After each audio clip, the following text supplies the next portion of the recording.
Never before offer national highway పై ఆకర్షణీయమైన commercial plots గజం కేవలం 5,999 రూపాయలకే. వార్ 2 దేశవ్యాప్తంగా ఒక సంచలన చిత్రం అవుతుందనే అంచనాలతో రిలీజ్ అయింది. నిజంగా ఆ అంచనాలను అందుకోగలిగిందా? ముఖ్యంగా తెలుగులో యంగ్ టైగర్గా పేరు పొందినటువంటి ఎన్టీఆర్ జాతీయ స్థాయిలో నెగిటివ్ షేడ్స్ ఉన్న రోల్లో అలరించారనేటువంటి మాట ఇప్పుడు ఆసక్తికరంగా మారింది. సో వార్ 2 అంచనాలు ఏంటి, అది సాధించినటువంటి ఫలితం ఏంటి, ఈ అంశాన్ని విశ్లేషించే ప్రయత్నం చేద్దాం. మనతో పాటు సీనియర్ జర్నలిస్ట్, ఫిలిం క్రిటిక్ ప్రభు గారు ఉన్నారు. ప్రభు గారు నమస్తే. వార్ 2 మీద చాలా ఎక్స్పెక్టేషన్స్ ఉన్నాయి. ఫస్ట్ వార్ పార్ట్ 1తో చూస్తే అక్కడంతా నార్త్ కాంబినేషన్స్, RRR తర్వాత జూనియర్ ఎన్టీఆర్ నార్త్ బెల్ట్ లో కూడా బాగా కనెక్ట్ అయ్యారు దేవరా తర్వాత అనే అభిప్రాయం ఉంది. సో ఒకసారి నేషనల్ లెవెల్ హీరోగా అక్కడ ఎమర్జ్ అవుతున్నటువంటి తీరు గురించి చర్చ నడుస్తుంది. వార్ 2 ఆ ఇమేజ్ ని, ఆ స్థాయిని నిలబెట్టిందా? యశ్రాజ్ ఫిలిమ్స్ వాళ్ళు చేసేటువంటి యాక్షన్ సీక్వెన్స్లు అనేటువంటి చాలా హై లెవెల్లో ఉంటున్నాయి. మంచి రిజల్ట్స్ కూడా ఇచ్చినటువంటి చూసాం. ధూమ్ సిరీస్ కానీ మళ్ళీ వార్ సిరీస్ కానీ చూస్తున్నాం.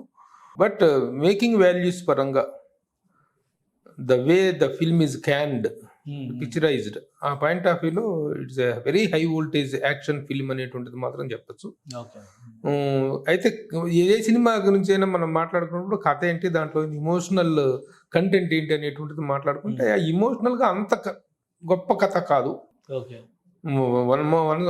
మరొక routine action crime back drop cinema. అన్ని దేశాల వాళ్ళు, రకరకాల దేశాల వాళ్ళు అక్కడ కనిపించకుండా, పాత సినిమాల్లో కనుక విలన్ కనిపించకుండా సిలౌటీలో ఉండి మాట్లాడుతుంటారు.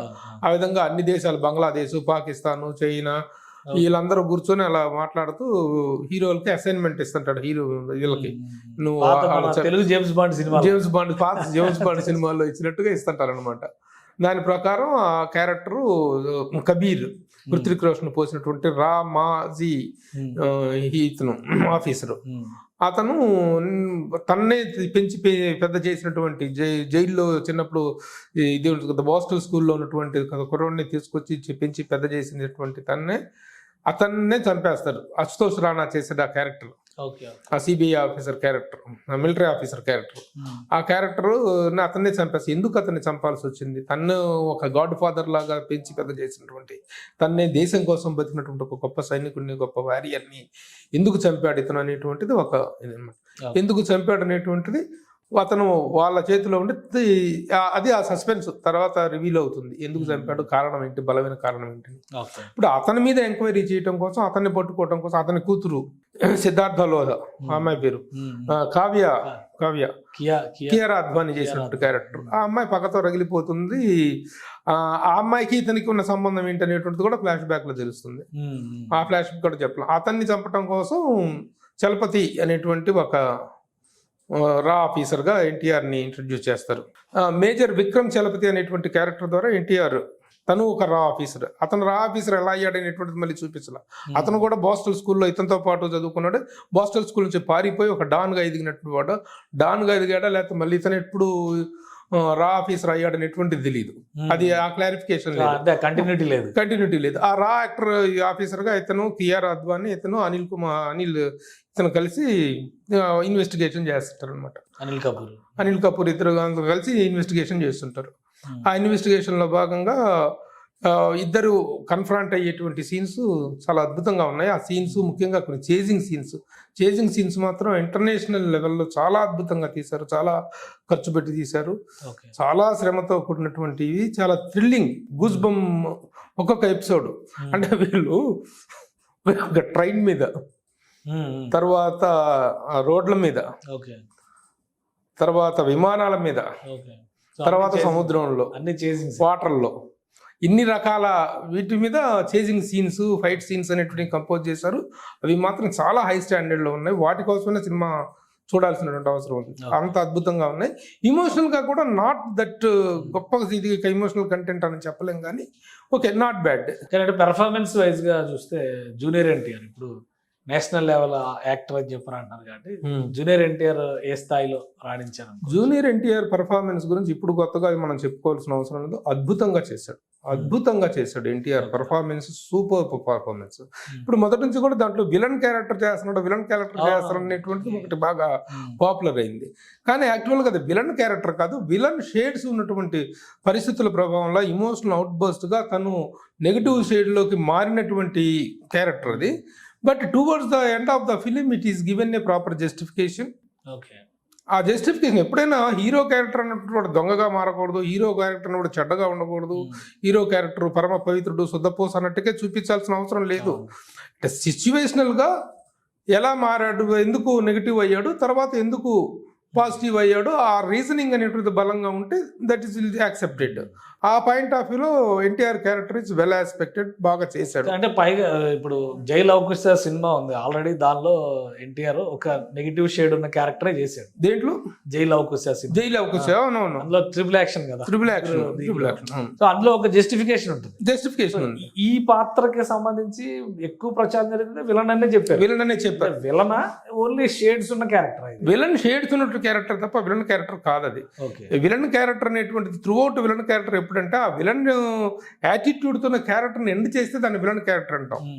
సిచ్యువేషనల్ జస్టిఫికేషన్ అనేది ఇచ్చినప్పుడు పాత్ర ఎందుకు అలా బిహేవ్ చేసింది, మొదటి నుంచి కూడా అతను ఇమోషనల్ క్యారెక్టర్. చైల్డ్హుడ్ లో బాస్టల్ స్కూల్లో చేసినప్పటి నుంచి ఇమోషనల్ క్యారెక్టర్ అతను. ఆ ఇమోషనల్ క్యారెక్టర్కి తగ్గట్టుగానే అతను టర్న్ అయినట్టు తన చివరిలో మళ్ళీ ఇదిగా మారిపోవటం అనేటువంటిది, ఒక పరివర్తన చెందటం అనేటువంటిది జస్టిఫైడ్ గా చూపించారు. మిగతా క్యారెక్టర్స్ కూడా ఇందులో బాబీ డియోల్ కానీ, అనిల్ కపూర్ కానీ, సో వీళ్ళందరూ చేసినటువంటి పాత్రలు వాటి జస్టిఫికేషన్ ఎలా ఉంది, లేదా ఓన్లీ వీళ్ళిద్దరి మధ్య అది కమాండింగ్?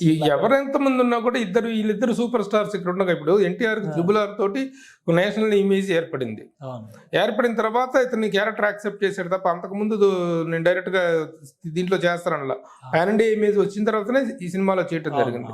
కాబట్టి అతను ఒక సూపర్ స్టార్, ఇతను ఒక సూపర్ స్టార్, ఇద్దరు కూడా పోటాపోటీగా నటించారు. ఇద్దరు అద్భుతంగా, ఇద్దరు యాక్షన్ హీరోలు, ఇద్దరు పర్ఫార్మెన్స్ హీరోలు, కాబట్టి ఆ బ్యాలెన్స్ అనేటువంటిది బాగా జరిగింది. మిగతా actors Kiara Advani glamour part మంచి గిక్ని లేసి కాసేపు చూపించి ఒక వర్గం ప్రేక్షకులకు అనువింది చేశారు. తర్వాత మ్యూజిక్ కూడా బ్రదర్స్ మ్యూజిక్, వాళ్ళిద్దరు కూడా మ్యూజిక్ గా ఒక మంచి ఎలివేషన్ ఇచ్చారు. కానీ ఎక్స్పెక్టేషన్స్ ఇక్కడ ఏంటంటే, అయాన్ ముఖర్జీ బ్రహ్మాస్త్ర సినిమా తీసిన తర్వాత మళ్ళీ ఇదే సినిమా, బ్రహ్మాస్త్ర చూసిన తర్వాత చాలా మంది భయపడ్డారు. అవునవును, ఈ సినిమా మీద కూడా అయాన్ ఎఫెక్ట్ మీదే భయపడ్డారు. అంటే అయాన్ ముఖర్జీ బ్రహ్మాస్త్రాలు చూపించినటువంటి ఆ సూపర్ ఎలిమెంట్స్ అనేటువంటి చాలా న్యాచురల్ గా అనిపిస్తూ ఉంది, దాంతో కనెక్ట్ అవ్వలేకపోవడం. కానీ జనరల్ యాక్షన్ ఎపిసోడ్స్ అనేటువంటి తీర్చడంలో మాత్రం అద్భుతంగా తీశారు. ఫైట్ సీక్వెన్స్, ముఖ్యంగా ద ఫైట్ మాస్టర్స్ కానీ, music, technical aspects of the film, making standards of the film are very very very very good. అలాగే చోప్రా మేకింగ్ స్టాండర్డ్స్ అనేటువంటి కూడా, ఆదిత్య చోప్రా మేకింగ్ స్టాండర్డ్స్ ని బయట పర్టికులర్లీ అప్రిషియేట్. అయితే మొత్తం మీద గొప్ప సినిమా అయితే అని కితాబులు ఇచ్చేంత సినిమా అయితే కాదు.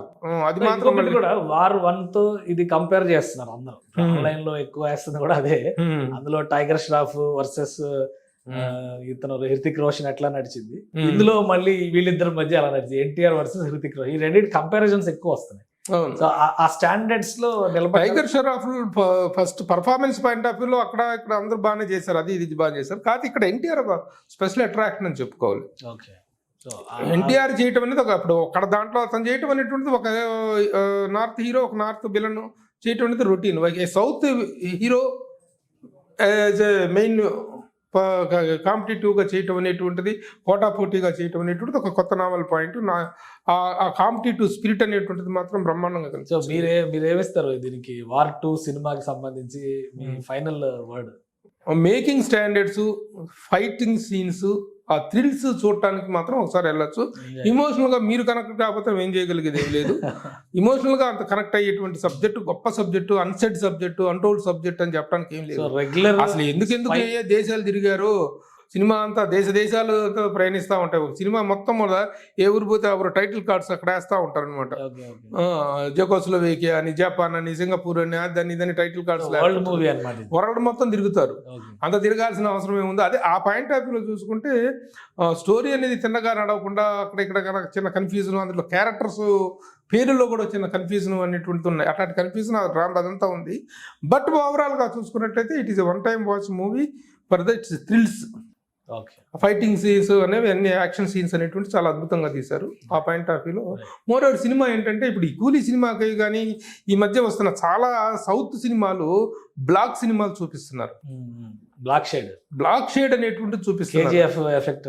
కేజీఎఫ్ ఎఫెక్ట్ వీటన్నిటిలో చూపిస్తే సినిమా అంతా బ్లాక్ గా ఉంటుంది. అసలు చూసే ఇది కలగట్లా. బట్ ఇది మాత్రం కెమెరా వర్క్ మాత్రం సినిమా లడ్డులాగా కనిపిస్తుంది. చూస్తున్న సేపు ఆ విజువల్ బ్యూటీ అనేటువంటిది, ఆ విజువల్ బ్యూటీని కిల్ చేస్తున్నారు ఈ బ్లాక్ దీంతో. ఆ బ్లాక్ పిచ్ ఎందుకు పట్టిందో అర్థం కావట్లేదు. కానీ ఈ సినిమా మాత్రం యాజ్ ఫార్ మినహాయింపు, as far as we see the film, సినిమా ఆ విజువల్ బ్యూటీ అనేటువంటిది త్రూ అవుట్ ఎంజాయ్డ్ ఇట్.